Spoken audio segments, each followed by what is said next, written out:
Hello दोस्तों, book ज्ञान channel में आपका स्वागत है। आज की बुक समरी में हम बात करेंगे the new trading for a living की। सचिन जो एक सामान्य युवक है और वह शेयर बाजार की दुनिया में कदम रखने वाला है। सचिन की जिंदगी, उसके सवाल, उसकी परेशानियां और उसके अनुभवों के माध्यम से हम ट्रेडिंग के हर पहलू को समझेंगे। सचिन एक कॉलेज पास आउट युवक है। उसने कुछ पैसे बचा रखे हैं और अब वो सोच रहा है कि इन पैसों से कुछ अच्छा निवेश कैसे करें। उसने अक्सर सुना है कि शेयर बाजार से बड़ा मुनाफा होता है, लेकिन साथ ही वह जानता है कि बिना सही ज्ञान के नुकसान भी हो सकता है। सचिन के मन में बहुत से सवाल हैं। ट्रेडिंग क्या है? कैसे शुरू करें? जोखिम क्या है? क्या मैं सफल हो सकता हूं? सचिन ने सबसे पहले यह समझना चाहा कि ट्रेडिंग क्या है। ट्रेडिंग का मतलब है किसी वित्तीय साधन जैसे शेयर, बॉन्ड, करेंसी, कमोडिटी को खरीदना और बेचना ताकि मुनाफा कमाया जा सके। ट्रेडिंग और निवेश में फर्क होता है। निवेश लंबी अवधि के लिए होता है, जबकि ट्रेडिंग छोटी अवधि में मुनाफा कमाने की कला है। ट्रेडिंग में समय और मार्केट की तेजी से चलने वाली स्थितियों को समझना जरूरी होता है। सचिन ने जाना कि मार्केट हमेशा स्थिर नहीं रहता, वहां उतार चढ़ाव होते रहते हैं।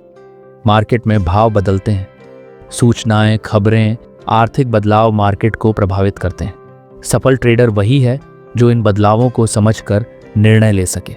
सचिन ने अपने गुरु से सीखा कि ट्रेडिंग केवल चार्ट और पैटर्न समझना नहीं है, बल्कि एक मानसिक खेल भी है। डर और लालच ट्रेडर के दुश्मन है।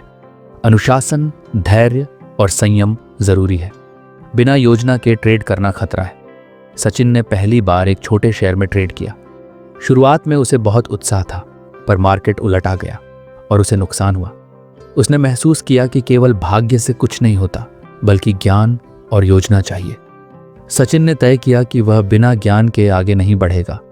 उसने the new trading for a living किताब पढ़नी शुरू की, वीडियो कोर्स किए और अनुभवी ट्रेडर्स से मार्गदर्शन लिया।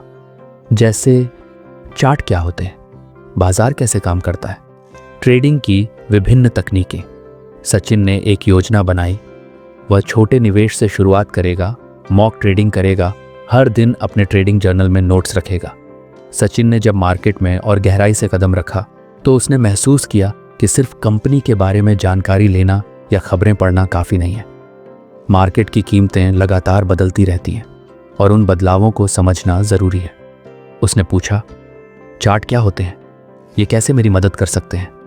सचिन का गुरु बोला, चार्ट बाजार की कीमतों का ग्राफिकल रिप्रेजेंटेशन होते हैं। ये दिखाते हैं कि किसी स्टॉक या अन्य वित्तीय साधन की कीमत समय के साथ कैसे बदल रही है। सचिन ने जाना कि मुख्य रूप से 4 प्रकार के चार्ट होते हैं: line chart, bar chart, candlestick chart, pie chart कम इस्तेमाल होता है। लाइन चार्ट ये सबसे सरल होता है। ये सिर्फ बंद होने वाली कीमतों को जोड़कर एक लाइन बनाता है।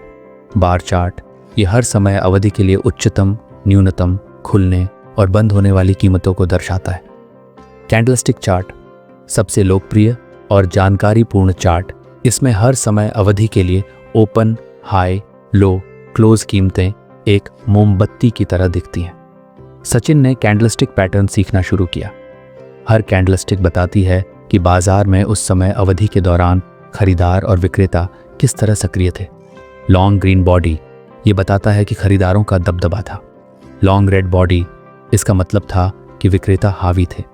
डोजी जब ओपन और क्लोज कीमतें लगभग बराबर होती हैं, मतलब बाजार में अनिश्चितता। सचिन ने जाना कि इन पैटर्न्स के जरिए हम समझ सकते हैं कि बाजार में आगे क्या हो सकता है। सचिन के गुरु ने समझाया, जब कीमत एक निश्चित स्तर पर कई बार रुकती है तो उसे सपोर्ट, समर्थन या रेजिस्टेंस, प्रतिरोध कहते हैं।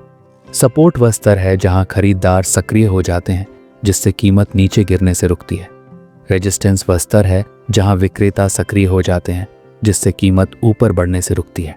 सचिन ने अपने चार्ट पर सपोर्ट और रेजिस्टेंस लेवल्स पहचानना शुरू किया। मार्केट एक दिशा में चलता है जिसे ट्रेंड कहते हैं, गुरु ने कहा। अप ट्रेंड कीमतें लगातार बढ़ रही हों, डाउन ट्रेंड कीमतें गिर रही हों, साइडवेज कीमतें एक सीमित दायरे में हिल रही हों। सचिन ने जाना कि ट्रेंड की पहचान करके हम सही समय पर खरीद या बेच सकते हैं। सचिन ने इंडिकेटर्स का भी अध्ययन किया। ये गणितीय सूत्र होते हैं जो बाजार की दिशा, गति और संभावित रिवर्सल का संकेत देते हैं। कुछ प्रमुख indicators moving average MA, strength index RSI, McD, MACD, Bollinger bands. Sachin ने एक एक करके इन इंडिकेटर्स को समझा और अपने ट्रेडिंग प्लान में शामिल किया। मूविंग एवरेज और RSI देखकर ट्रेड किया। उसने ध्यान दिया कि स्टॉक सपोर्ट लेवल पर था और RSI भी ओवरसोल्ड जोन में था। उसने खरीदारी की और कुछ दिनों बाद कीमत बढ़ी। सचिन का आत्मविश्वास बढ़ा। हालांकि हर ट्रेड सफल नहीं होता। सचिन ने कई बार नुकसान भी उठाया। उसने समझा कि तकनीकी एनालिसिस मदद करती है, लेकिन पूरी गारंटी नहीं देती। गुरु ने बताया, जो ट्रेडर अपने नुकसान को सही तरीके से संभालता है वही सफल होता है। सचिन ने अपने हर ट्रेड का रिकॉर्ड रखना शुरू किया। कब खरीदा, कब बेचा, क्यों किया, क्या सीखा। यह उसकी प्रगति को ट्रैक करने में मदद करता है। टेक्निकल एनालिसिस सीखने के साथ सचिन ने अपने मन को भी प्रशिक्षित किया। डर, लालच और घबराहट को समझा और उनसे निपटना सीखा। सचिन ने कई बार ट्रेडिंग करते हुए महसूस किया कि नुकसान का डर उसके फैसलों को प्रभावित करता है। कभी वह जल्दी बेच देता तो कभी लालच में देर तक पकड़ कर रखता। उसने पूछा, कैसे मैं इस डर और लालच को नियंत्रित करूं और कैसे अपने पैसे को सुरक्षित रखूं। सचिन के गुरु ने कहा, जोखिम प्रबंधन ही ट्रेडिंग की सफलता की कुंजी है। बिना जोखिम को सही तरीके से नियंत्रित किए कोई भी ट्रेडर स्थायी सफलता नहीं पा सकता। जोखिम प्रबंधन का अर्थ अपने निवेश को इस तरह व्यवस्थित करना कि किसी एक ट्रेड में भारी नुकसान न हो। सचिन ने जाना कि हर ट्रेड के लिए स्टॉप लॉस तय करना जरूरी है। स्टॉप लॉस वह कीमत है जिस पर अगर कीमत नीचे गिरती है तो हम अपने नुकसान को सीमित करते हुए तुरंत बेच देते हैं। गुरु ने समझाया, स्टॉप लॉस के बिना ट्रेड करना जुए जैसा होता है। स्टॉप लॉस हमें अनुशासित बनाता है और भावनाओं से बचाता है। सचिन ने अपनी ट्रेडिंग में स्टॉप लॉस का पालन करना शुरू किया। सचिन ने जाना कि हर ट्रेड में कुल पूंजी का एक छोटा हिस्सा ही जोखिम में डालना चाहिए। सामान्यतः 1% से 2% से ज्यादा जोखिम नहीं लेना चाहिए। इससे क्या फायदा? अगर एक ट्रेड में नुकसान हो भी जाए तो बाकी पूंजी सुरक्षित रहती है। नुकसान से उबरना आसान होता है। सचिन ने सीखा कि एक सफल ट्रेडर हमेशा जोखिम इनाम अनुपात को ध्यान में रखता है।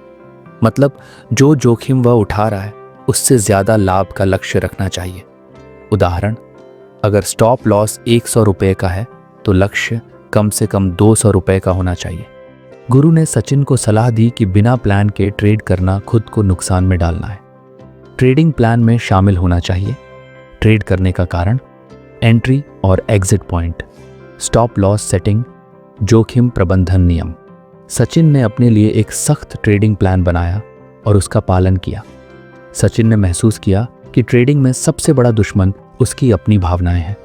डर, नुकसान के डर से कई बार वह सही अवसर चूक जाता था। लालच, जल्दी मुनाफा न लेकर ज्यादा देर तक होल्ड करने की कोशिश करता था।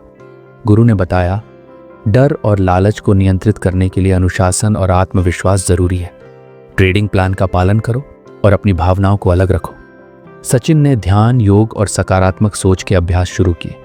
इससे उसका मन शांत हुआ और वह बेहतर फैसले लेने लगा। सचिन ने जाना कि नुकसान ट्रेडिंग का हिस्सा है, पर हारा हुआ ट्रेडर वो है जो हार मान लेता है। सचिन ने अपने हर नुकसान से सीख लेकर अपने ट्रेडिंग कौशल को बेहतर बनाया। सचिन ने एक उदाहरण साझा किया। एक बार मैंने एक स्टॉक खरीदा, लेकिन वह तेजी से गिरने लगा। मेरा दिल घबराया, लेकिन मैंने स्टॉप लॉस को समय रहते लगा दिया। हाँ, नुकसान हुआ, लेकिन छोटा। अगली बार मैंने सावधानी से ट्रेड किया और अच्छा मुनाफा कमाया।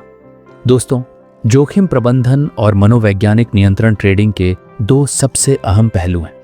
इन्हें सीखकर और लागू करके आप अपने निवेश को सुरक्षित रख सकते हैं और बेहतर निर्णय ले सकते हैं। सचिन ने पूछा, मेरा सवाल है गुरुजी, इतने सारे इंडिकेटर और तकनीक के बीच मैं कैसे जानूं कि मेरी ट्रेडिंग के लिए सबसे सही रणनीति क्या है? गुरु ने उत्तर दिया, कोई एक रणनीति सबके लिए काम नहीं करती। तुम्हें अपनी ट्रेडिंग स्टाइल, समय सीमा और व्यक्तित्व के अनुसार रणनीति चुननी होगी। ट्रेडिंग के 3 प्रकार। सचिन ने जाना कि ट्रेडिंग के मुख्य 3 प्रकार होते हैं। स्कैल्पिंग, बहुत छोटे समय में छोटे मुनाफे के लिए ट्रेड करना। डे ट्रेडिंग, एक दिन के भीतर ट्रेड खोलना और बंद करना। स्विंग ट्रेडिंग, कुछ दिनों से लेकर हफ्तों तक ट्रेड पकड़ना। हर प्रकार की अपनी रणनीति और जोखिम होता है। गुरु ने समझाया कि मूलभूत विश्लेषण कंपनी के आर्थिक और वित्तीय पहलुओं को समझने पर केंद्रित है। तकनीकी विश्लेषण चार्ट और इंडिकेटर के माध्यम से कीमतों का अध्ययन करता है। सचिन ने सीखा कि दोनों का संतुलन बनाना जरूरी है। ट्रेडिंग रणनीतियां: ए, ट्रेंड फॉलोइंग, बाजार के ट्रेंड के अनुसार ट्रेड करना। जब बाजार ऊपर जा रहा हो तो खरीदना, जब नीचे जा रहा हो तो बेच देना। सचिन ने सीखा कि ट्रेंड फॉलोइंग धैर्य और अनुशासन मांगती है।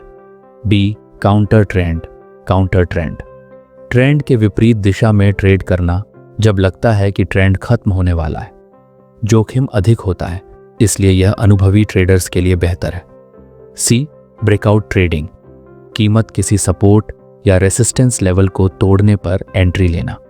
सचिन ने समझा कि ब्रेकआउट में वॉल्यूम और गति देखना जरूरी है। सचिन ने जाना कि सही समय पर ट्रेड करना सफलता की चाबी है। मार्केट ओपनिंग, इस समय वॉलेटिलिटी ज्यादा होती है, इसलिए जल्दी मुनाफे के मौके मिलते हैं। मिड डे स्लो डाउन, दोपहर के समय ट्रेडिंग धीमी होती है, इसलिए सावधानी जरूरी। मार्केट क्लोजिंग, आखिरी घंटे में कीमतों में तेजी या मंदी आ सकती है, इसे समझकर ट्रेड करना चाहिए। गुरु ने बताया, हमेशा अपने एंट्री पॉइंट को तय करो, बिना प्लान के ट्रेड मत करो। एग्जिट पॉइंट भी पहले से तय होना चाहिए ताकि मुनाफा सुरक्षित हो।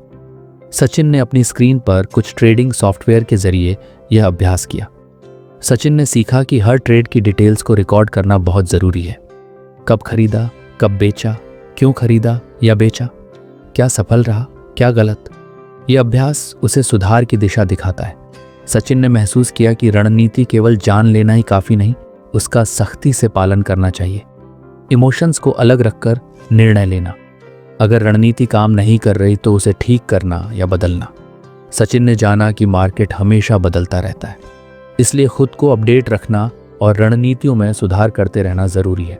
सचिन ने ट्रेडिंग में कई कठिनाइयां देखी। अचानक बाजार की गिरावट, अप्रत्याशित नुकसान, भावनाओं का असर, खुद पर विश्वास खोना, पर उसने हार नहीं मानी। गुरु ने सचिन को समझाया, धैर्य वह गुण है जो अच्छे ट्रेडर और सफल ट्रेडर में फर्क करता है। हर ट्रेड पर मुनाफा नहीं होता। नुकसान से डरना नहीं, सीखना चाहिए। लंबी अवधि में सफलता के लिए धैर्य जरूरी है। सचिन ने सीखा कि जल्दी मुनाफा कमाने की लालसा में नहीं, बल्कि सही समय तक प्रतीक्षा में शक्ति होती है। सचिन ने जाना कि नुकसान ट्रेडिंग का एक हिस्सा है। नुकसान को स्वीकार करना और उससे सीखना जरूरी है। दोष दूसरों या बाजार पर डालना गलत है। अपनी गलतियों को पहचान कर सुधार करना जरूरी है। ट्रेडिंग एक ऐसी दुनिया है जो लगातार बदलती रहती है। नए नियम, नए उपकरण, नए पैटर्न सीखते रहना चाहिए। किताबें पढ़ो, वीडियो देखो, अनुभवी ट्रेडर्स से सीखो। सचिन ने यह समझा कि ट्रेडिंग में निरंतर शिक्षा ही सफलता की कुंजी है। सचिन ने ट्रेडिंग डायरी में अपनी गलतियों और सुधार के प्रयासों को लिखा। कौन सी रणनीति काम कर रही है, कहाँ गलतियां हो रही हैं, भावनाओं का ट्रेडिंग पर क्या प्रभाव पड़ता है। यह अभ्यास उसे बेहतर ट्रेडर बना रहा था। सचिन ने मानसिक मजबूती के लिए ध्यान और योग का सहारा लिया। तनाव को कम करना, स्पष्ट निर्णय लेना, निराशा से बचना। गुरु ने सचिन से पूछा, तुम्हारे लिए सफलता क्या है? सचिन ने जवाब दिया, मेरे लिए सफलता केवल मुनाफा कमाना नहीं, बल्कि आत्मनियंत्रण, अनुशासन और समझदारी से ट्रेडिंग करना है। सचिन ने जाना कि जीवन में संतुलन बनाना जरूरी है। ट्रेडिंग के साथ परिवार, स्वास्थ्य और अन्य जिम्मेदारियां भी पूरी करें। ट्रेडिंग में असफलता या सफलता दोनों को सामान्य रूप में लें। दोस्तों, the new trading for a living हमें सिखाती है कि ट्रेडिंग केवल पैसे कमाने का साधन नहीं, बल्कि खुद को जानने और सुधारने की प्रक्रिया है। धैर्य, अनुशासन, सीखने की इच्छा और मानसिक मजबूती के साथ आप ट्रेडिंग में सफल हो सकते हैं।